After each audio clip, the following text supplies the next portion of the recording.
Hamınıza salam dostlar. Bu videoda Honor X6C adlı smartphone incələyirik və həmən başlaya bilərik. Sizdən başlamamışdan əvvəl bir xahişim var. O da odur ki, xahiş edirəm bu videonu bəyənərək kanala abunə olmağı unutmayın. Da öz fikrinizdir. Onsa pulsuz şeylərdir. Nəsə, dostlar, telefonumuz plastikdən istehsal olunub. Başqa nə ola bilərdi ki? Yəni görmüş olduğunuz kimi adi bir telefondur. Ancaq qiymətinə görə həqiqətən yaxşıdır. Plasmas çərçivəsi, minimalist dizaynı olmasına baxmayaraq incə çərçivələrdən istifadə olunub. Baxmayaraq ki, ucuz telefonların bir çoxsunda qalın çərçivələr var.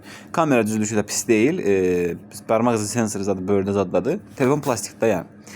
3 rəngini görmək olur. Burada qara, nə bilim belə bozartdaq, cığırlı mığırlı. Olduqca sadə dizaynlı təbii ki. 4G-ni dəstəkləyən telefonumuz dostlar 2025-ci ilin iyunun 6-sında istehsal olub və 2025-ci ilin iyun aylarında satışa çıxmışdır. 200 qramlıq bir telefon idi dostlar bu və IP64 sertifikatına sadəcə su sıçramalarına qarşı dayanıqlı idi və yəni bu qədər də dayanıqlı bir telefon deyil, su keçirir də yəni.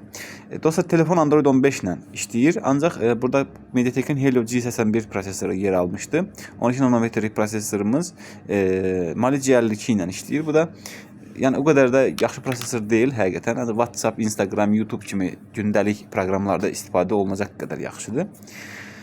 Biraz da oyun oynamağa əlverişlidir, amma biraz çox sinə bilən bir prosesordur. Ona görə də mən birazdan sizə deyəcəm bu niyə belədir.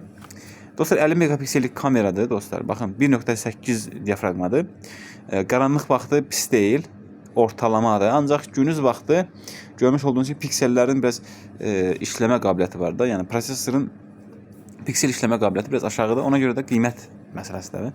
1080p 30 fps video çəkir dostlar və 256 GB yaddaş, 8 GB RAM ilə gəlir. Daxili yaddaşımız isə MMC 5.1'dir. Bu da köhnə bir format olduğu üçün daha aşağı sürətli yaddaşdır. 5.1 Bluetooth və Wi-Fi 802.11 ancaq burada 2 bandlıdır. Yəni 5 GHz-də dəstəkləyir. Bu pis deyil.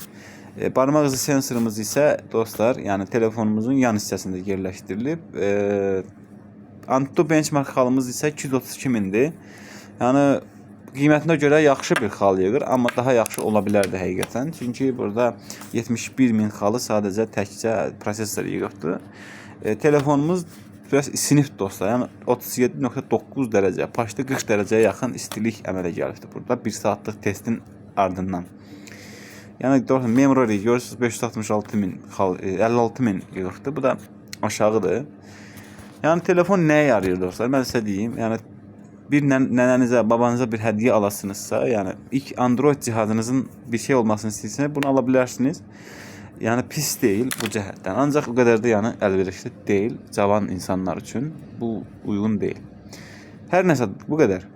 Bu videodan bu qədər dostlar. Bu videoya like ataraq kanala da abunə olmağı unutmayasınız artıq. Özünüzə yaxşı baxın. Sağ olun, salamat qalın.